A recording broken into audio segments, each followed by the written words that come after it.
আসসালামু আলাইকুম। এটা হচ্ছে আমার আদা গাছ।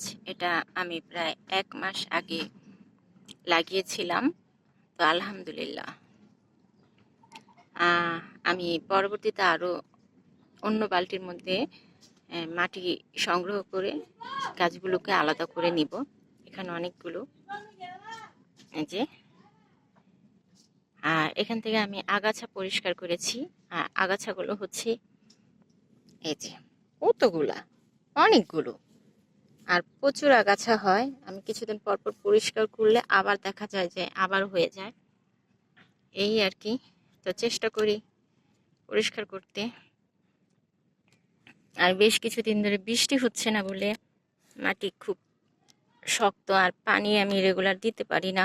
দেখা যায় যে উঠে এই রোদের মধ্যে, গরমের মধ্যে আসলে কাজ করতে ইচ্ছে করে না, বাড়তি অলসতা। তো এই হচ্ছে আমার আদা গাছ।